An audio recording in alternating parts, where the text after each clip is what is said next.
السلام عليكم ورحمة الله وبركاته. أهلا بكم يا شباب، والنهاردة هنتكلم عن نادي ريال مدريد وإنجازاته.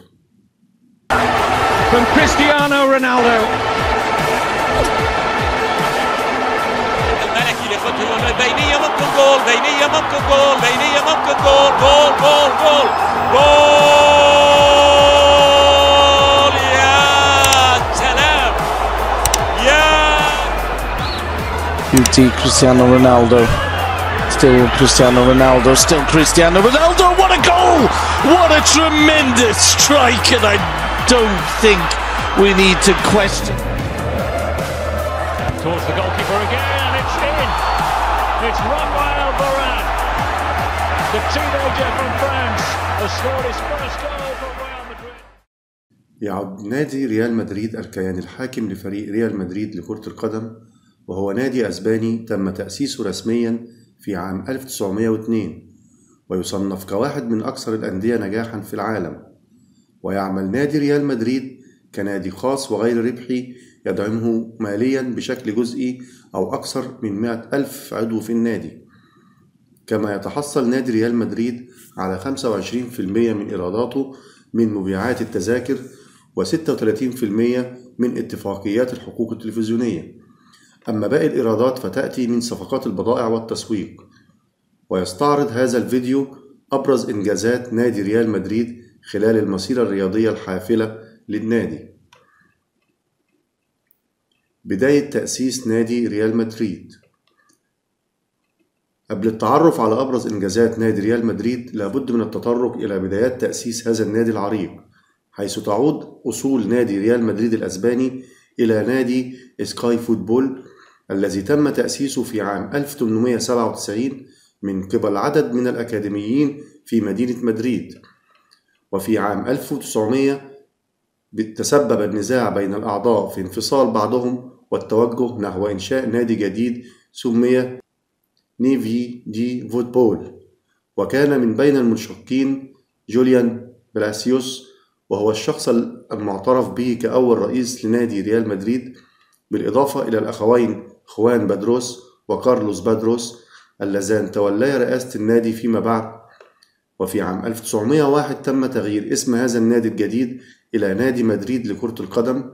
وفي 1902 بعد انتخاب مجلس إدارة جديد برئاسة خوان بادروس تم تأسيس نادي مدريد لكرة القدم رسميا.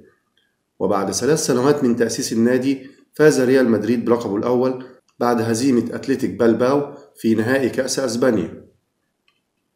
في عام 1912 انتقل الفريق إلى ملعب أودونيل فيلفي، والذي ظل مقرا للنادي لمدة 11 عاما. وبعد هذه الفترة انتقل النادي لمدة عام إلى ملعب كامبو دي سويداد، وهو ملعب صغير بسعة 8000 متفرج. وبعد ذلك افتتح النادي ملعبه الجديد شار مارتن في 17 مايو 1923 بمباراة ضد نيوكاسل يونايتد. وعلى هذا الملعب الذي استضاف 22,000 متفرج تحققت أول إنجازات نادي ريال مدريد بفوزه بأول لقب له في الدوري الأسباني. وبعد توالي إنجازات نادي ريال مدريد قرر رئيس النادي المنتخب عام 1943 سانتياغو برنابيو أن ملعب شار مارتن لم يكن كبيرا بما يكفي لتلبية طموحات النادي، وبالتالي تم بناء ملعب جديد افتتح في 14 ديسمبر 1947. كان هذا هو ملعب سانتياغو برنابيو كما هو معروف في الوقت الحالي، على الرغم من أن هذا الملعب لم يكتسب اسمه الحالي حتى عام 1955. وتم لعب أول مباراة في ملعب سانتياغو برنابيو بين ريال مدريد ونادي برينسيس البرتغالي، وانتهت هذه المباراة بفوز الريال. كما استضاف ملعب البرنابيو العديد من المباريات العالمية، أهمها نهائي بطولة كأس الاتحاد الأوروبي لكرة القدم عام 1964، ونهائي كأس العالم 1982، ونهائيات كأس أوروبا 1957 و1969 و1980، ونهائي دوري أبطال أوروبا 2010. إنجازات نادي ريال مدريد.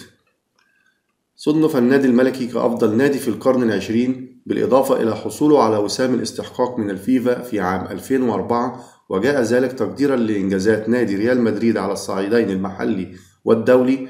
وتلخص النقاط الآتية أبرز إنجازات نادي ريال مدريد خلال مسيرته الرياضية الحافلة.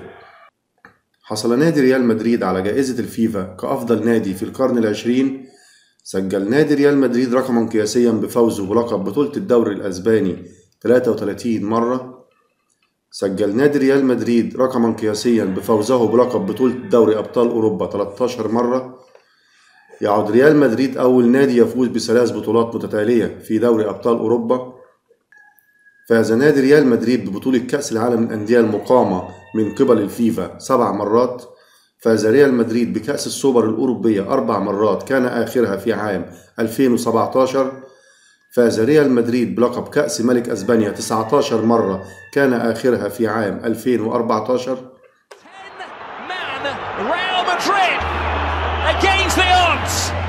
Cristiano Ronaldo. Beautiful. Something close to genius. He's turned the tie around all by himself. Another Champions League. Dispossessed by Carvajal. He's going for glory. He might go for glory. He has got glory. Oh my word. Surely that finishes it. Ronaldo is hunting for a hat-trick. There's Bale. There's Ronaldo. There's a hat-trick. Classic Cristiano.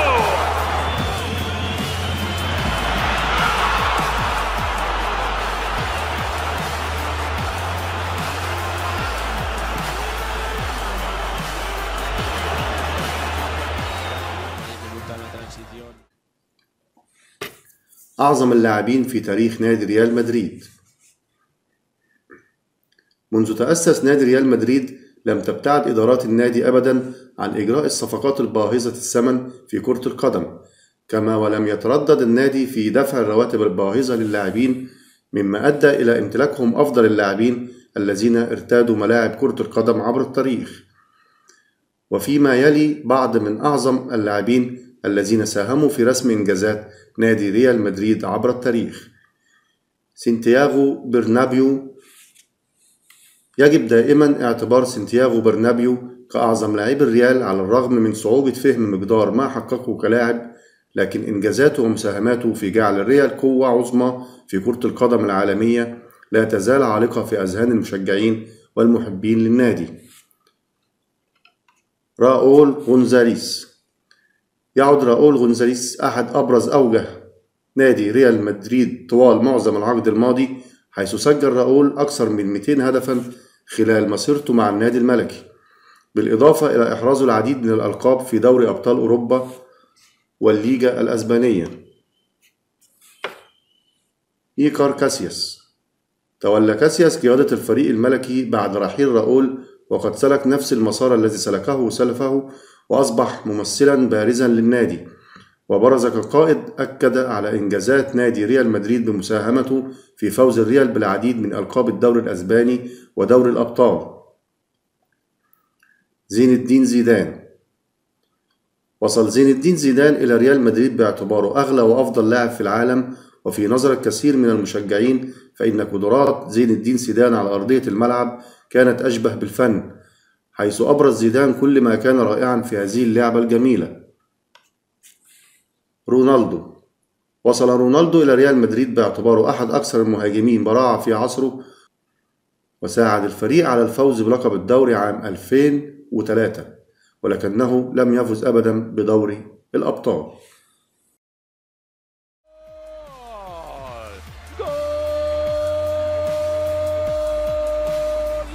Di Maria. Ball from Marcelo, that great cross header, goal! Cristiano Ronaldo! A magnificent header! Real Madrid with a grip ball. Ronaldo, he's onside. He's beaten the defense. He draws Valdez. Cristiano Ronaldo with a platinum touch. And is that the goal? But not just silences the Camp Nou, but silences Barcelona's chances of the champions. Contral, Bale, oh Barca, beat for pace here by Gareth Bale. It's a terrific run. Can he go all the way? Gareth Bale lights up the Copa del Rey final. A Welshman abroad celebrates to win the Champions League. And he does now. Real Madrid have won the Champions League for the 11th time. And Cristiano Marcelo crosses towards Bale. Oh, what a goal that is. And he may just have given the final. Tactical adaptation. Ball through. Ronaldo on. Tries to get around Cavani. And less than 100 seconds in. Real Madrid. And now Modric on the end of the pass for Carvajal. Cutting it in for Ronaldo. Second goal for him. Third for Real Madrid. And they have taken total control. Here it is. Cuidado que le pega, cuidado que le pega, cuidado que le pega. ¡Ay, mi madre, la que acaba de liar Marco Asensio!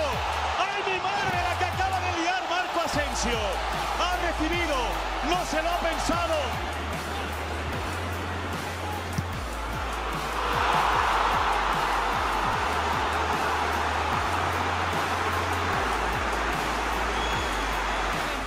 La pelota al punto de penalti, se eleva el remate, ¡gol! Sergio Ramos.